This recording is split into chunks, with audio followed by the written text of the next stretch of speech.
Il y a des lieux qui drainent ta lumière sans même que tu t'en rendes compte. Des espaces où ta paix disparaît en quelques minutes. Et les élus le savent. C'est pourquoi ils les évitent. Aujourd'hui, je vais te révéler 7 lieux que les personnes appelées à un but spirituel évitent consciemment. Pas par peur, pas par jugement, mais par discernement.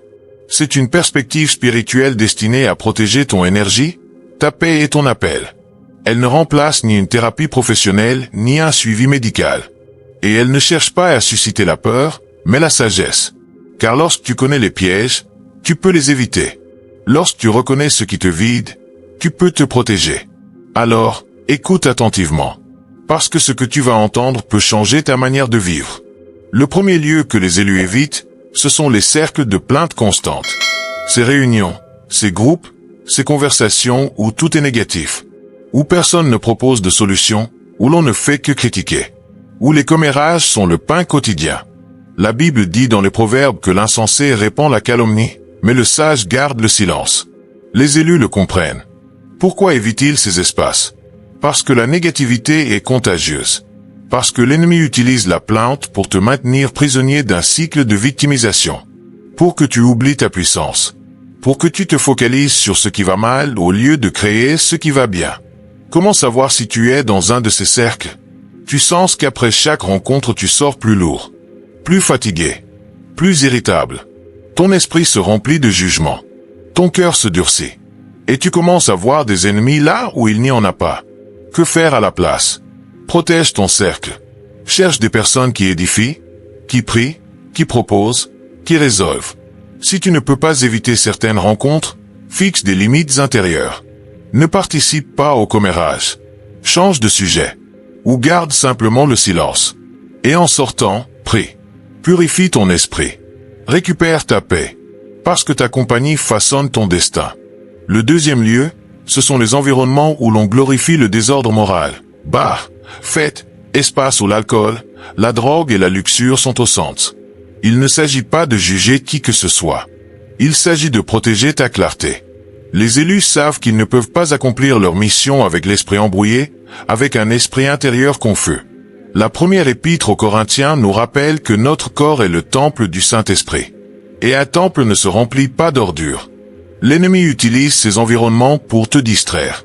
Pour te faire croire que ta valeur dépend de l'approbation d'inconnus. Pour que tu recherches un plaisir vide au lieu d'un but éternel. Comment savoir si tu dois t'éloigner? Si, après y avoir été, tu ressens de la honte. Si ta conscience te murmure que tu n'aurais pas dû y aller. Si tu perds le contrôle et fais des choses que tu regrettes ensuite. Si tu te réveilles vide. Si ta connexion avec Dieu se refroidit. Ce sont des signes clairs. Que faire à la place? Cherche des espaces de communion saine. Des rencontres où tu peux rire sans perdre ta dignité. Où tu peux te reposer sans compromettre ta paix. Discipline ton corps et ton esprit. Cultive la maîtrise de soi. Et quand la tentation arrive, prie. Demande à Dieu de combler ce vide que tu essaies de remplir avec des choses temporaires. Parce que ta satisfaction n'est pas dans le plaisir, mais dans le but. Le troisième lieu, ce sont les relations toxiques qui exigent ta présence physique constante. Des amitiés qui te manipulent, des proches qui te vident émotionnellement, des personnes qui ne te cherchent que lorsqu'elles ont besoin de quelque chose. Les élus apprennent à discerner entre l'amour authentique et le vampirisme émotionnel. Jésus s'écartait des foules pour prier. Même lui poser des limites. L'ennemi utilise la culpabilité pour te maintenir lié à des relations qui te détruisent. Il te fait croire que t'éloigner, c'est être égoïste. Mais poser des limites, c'est de l'amour-propre. C'est honorer l'appel que Dieu a sur ta vie. Comment savoir si tu es dans une relation toxique? Si, après avoir parlé à cette personne, tu te sens épuisé. Si tu dois toujours donner sans jamais recevoir. Si l'on te manipule avec la pitié. Si l'on te fait culpabiliser parce que tu prends soin de toi. Si ta paix dépend du fait de leur faire plaisir. Si tu as perdu ton identité en essayant de les satisfaire. Que faire? Fixe des limites claires. Apprends à dire non sans te justifier. Si nécessaire, prends de la distance. Tu n'as pas à être cruel, mais tu dois être ferme. Entoure-toi de personnes qui célèbrent tes victoires, respectent ton temps, prient avec toi, et te tirent vers le haut. Et si quelqu'un ne peut pas accepter ta croissance, peut-être que cette personne n'est pas prête pour ta nouvelle version. Et c'est ok. Prie pour eux à distance. Mais ne sacrifie pas ta mission pour leur confort. Le quatrième lieu, ce sont les espaces de comparaison constante. Réseaux sociaux toxiques, environnement où tu te mesures aux autres, où ta valeur se base sur des likes, des abonnés, des apparences. Les élus comprennent que leur valeur vient de Dieu, pas de l'opinion humaine. L'ennemi utilise la comparaison pour te voler ta joie, pour te faire te sentir insuffisant, pour que tu oublies que ta course est unique, que ton but est personnel, et que le plan de Dieu pour toi ne ressemble à celui de personne d'autre. Comment savoir si tu as besoin d'une pause digitale? Si tu regardes ton téléphone avant de prier. Si, après les réseaux, tu te sens vide. Si tu compares ton chemin aux réussites des autres. Si ton estime de toi monte ou descend selon la réaction d'inconnus. Si tu as perdu des heures précieuses à défiler sans but. Que faire? Fais des jeûnes numériques réguliers. Limite ton temps sur les réseaux. Suis seulement du contenu qui édifie. Utilise-les avec intention, pas comme une fuite. Et chaque fois que tu es tenté de te comparer, rappelle-toi qui tu es. Un enfant de Dieu, avec un but unique, dans un timing parfait. Célèbre tes progrès. Remercie pour ton processus. Et concentre-toi sur ta course, pas sur celle des autres. Le cinquième lieu, ce sont les environnements où ta foi est constamment attaquée ou ridiculisée. Des endroits où l'on se moque de tes convictions, où l'on te pousse à compromettre tes valeurs, où ta lumière dérange et où l'on te demande de l'éteindre. Les élus n'ont pas honte de leur foi. Matthieu nous dit que nous sommes la lumière du monde et qu'une ville située sur une montagne ne peut pas être cachée. L'ennemi utilise la pression sociale pour te faire taire, pour que tu aies honte de Dieu, pour que tu changes ton message afin d'être accepté. Mais les élus préfèrent le rejet du monde à une approbation sans paix. Comment savoir si tu es dans l'un de ces lieux? Si tu gardes le silence sur ta foi par peur. Si tu as l'impression de devoir cacher qui tu es. Si tu compromises tes valeurs pour t'intégrer. Si ta lumière s'éteint peu à peu. Si tu commences à douter de ce que tu croyais fermement. Que faire? Entoure-toi de croyants solides. De communautés qui fortifient ta foi. Le sixième lieu, ce sont les espaces d'oisiveté prolongés. Là où il n'y a pas de but, où le temps se gaspille, où la paresse se déguise en repos. Les élus savent faire la différence entre le repos sain et l'oisiveté destructrice. Les proverbes avertissent que la paresse mène à la pauvreté. Pas seulement économique, mais aussi spirituelle. L'ennemi utilise l'oisiveté pour te maintenir bloqué. Pour que tu repousses ton but. Pour que tu laisses tes rêves sombrer dans l'oubli pendant que tu te divertis avec ce qui n'a pas d'importance. Comment savoir si tu es dans l'oisiveté? Si tu passes des heures dans le divertissement sans limite. Si tu as perdu la discipline. Si tu repousses l'important. Si ta vie n'a plus de direction. Si tu te sens vide malgré le confort. Si tu as cessé de grandir. Que faire? Mets en place des routines saintes.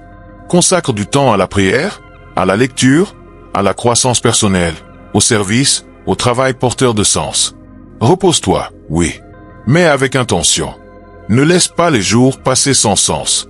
Chaque matin, demande à Dieu quelle est ta mission pour la journée. Et accomplis-la. Parce que le temps est ta ressource la plus précieuse. Et les élus ne le gaspillent pas. Le septième et dernier lieu, ce sont les espaces où règne la peur et non la foi. Des lieux, des conversations, des pensées qui te paralysent, te font douter de Dieu et te volent l'espérance.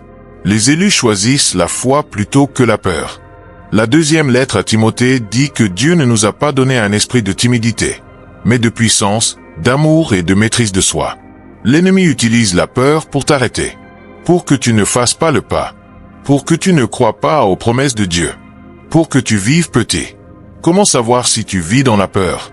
Si tu prends tes décisions à partir de la crainte et non de la foi. Si les informations contrôlent ta paix. Si l'opinion des autres dicte tes pas.